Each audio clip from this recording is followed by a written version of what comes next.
Is it possible that in a twist of fate, African countries, once colonies of the West, would rise up and be the colonizers? We know colonization is bad, yes, but just think about it for a minute. What if instead of African countries receiving foreign aid every year, African countries are now the ones sending aid worth millions of dollars to Europe and the West? What if instead of Africa always looking to attract investment from foreign companies, which at the end of the day doesn't favor the country, it's now the West and Europe begging for investment from Africa? What if instead of Africans migrating en masse to Europe looking for better opportunities, Europeans are now the ones migrating in their numbers searching for better opportunities in African countries?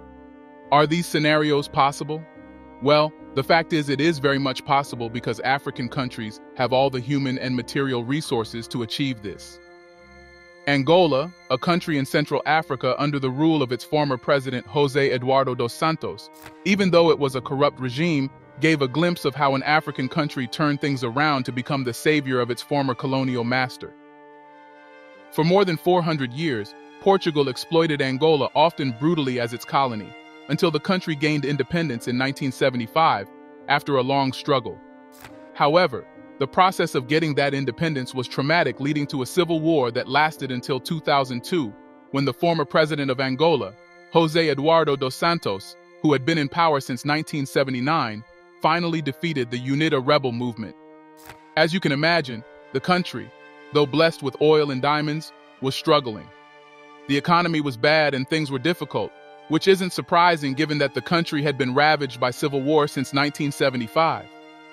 Meanwhile, Portugal, its former colonial master, had been growing steadily and healthily, converging with the more prosperous European Union economies.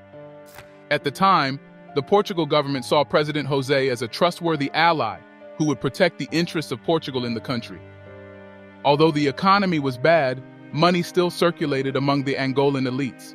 And just like how some African politicians love to acquire properties and spend their fortunes in Paris or London, Lisbon, the capital of Portugal, became the choice location for real estate acquisition and capital flight for the Angolan elites.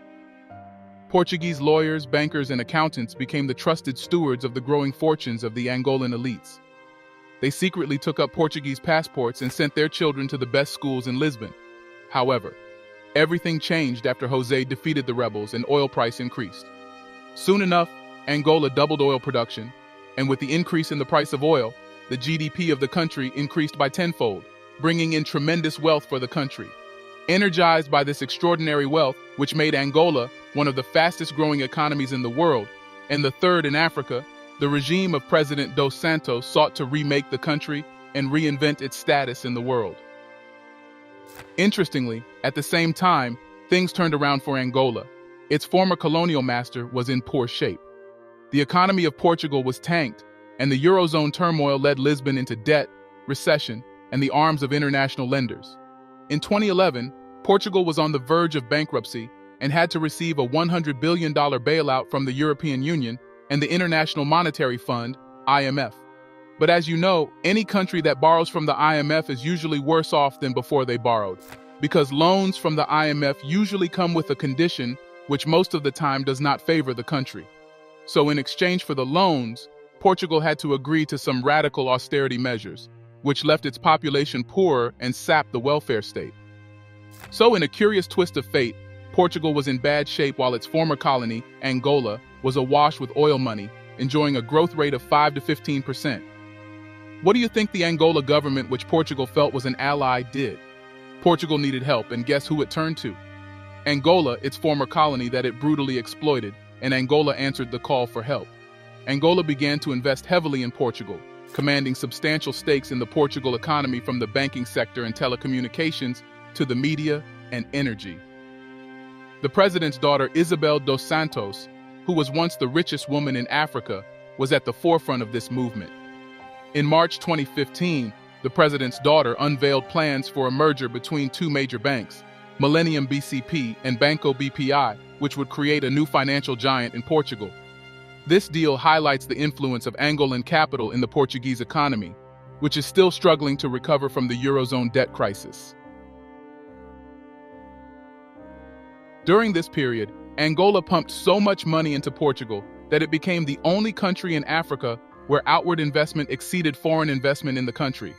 According to the Bank of Portugal, Angolan investments in Portugal rose from 645 million euros to 1.53 billion euros between 2010 to 2014. Imagine how the situation has reversed. An African country is now the one helping and investing in a European country. According to a French historian, Angola has gained the upper hand and is now looking for recognition, making it very clear where the money is coming from, sometimes to the point of humiliation. In February 2014, when Portugal raised the possibility of selling 85 Miro paintings in order to raise money, an Angolan millionaire, Rui Costa Reis, offered to buy them. Angolans became the leading buyers of prestige real estate, such as the apartment in Cascais, acquired old money port wine estates, and kept crisis-hit luxury restaurants and retail shops afloat. But it wasn't only the elites in Angola doing the spending and investing. The emerging Angola middle class turned the capital of Portugal, Lisbon, into its playground. They spent so much money that it drew the envy and decision of local Portuguese. One Portuguese, Vasco Lourenço, once said that maybe Angola will colonize us now. As Angolans were flocking to Portugal, buying up their properties, tens of thousands of Portuguese citizens headed to the south of Angola, seeking an escape from austerity and unemployment in Angola's oil-fueled boom. The migrants from Portugal provide Angola with workers for highly skilled sectors like construction, marketing, and education. In 2013, Portuguese workers living in Angola sent over 304 million euros back to their cash-starved homeland. However, even though the presence of these migrants in Angola was lucrative in terms of remittances sent to Portugal, it was often perceived as a further instance of Portuguese exposure to Angolan whims, and not as a sign of mutual cooperation between both countries. Angola's power quickly grew beyond acquiring assets to include snatching up parts of the Portuguese elite, which runs a backdoor between the public and private spheres.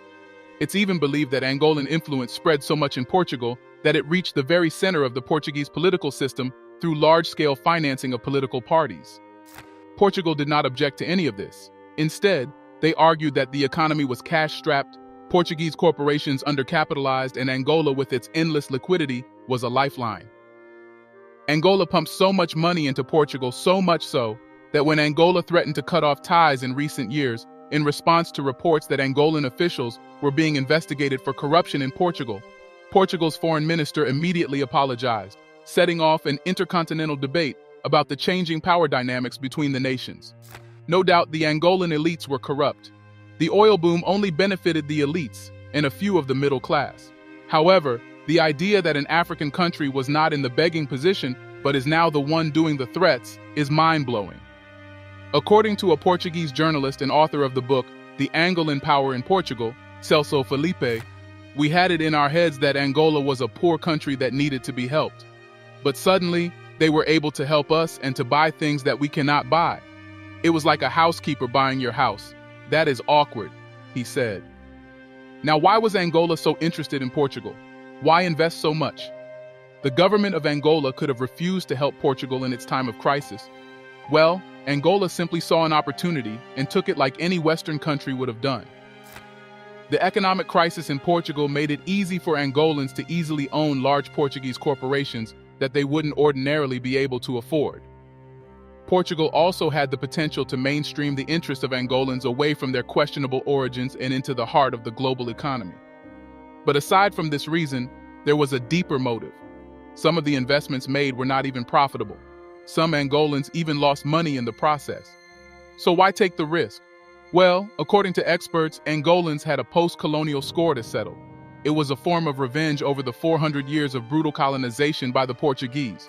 Owning chunks of the Portuguese economy a generation after the end of colonialism was itself a mobilizing factor for wealthy Angolans, even if they lost money in the process. Investing in the media and banking brings Luanda greater influence. The Portuguese are unhappy about this situation, even bitter at times, but who would dare criticize? However, things changed again in 2014 when oil prices began to drop, and with its revenue halved, the president of Angola had to put on hold its ambitious infrastructure projects, leading to an unprecedented degree of social protest. This situation also affected Portugal because Angola had to reduce its investment, thereby leading to a reduction in Angola's influence across Portugal. Currently, President dos Santos is no longer the president of Angola, having been replaced by President Lorenzo, who has cracked down on the dos Santos family and elites in Angola for corruption. Portugal's economy is also reviving, leading to a kind of balance between both countries. Now, we are not in any way applauding or supporting the corruption in Angola, but the point is, the situation between Angola and Portugal highlights the fact that African countries have the potential to turn around from what they currently are as poor countries always begging for aid from the West to countries that are so wealthy they are now the source of foreign investments for the West. And this can be achieved with strong patriotic leaders who are ready to bring this vision to reality. Hopefully, this set of new African leaders will be able to bring this vision to reality.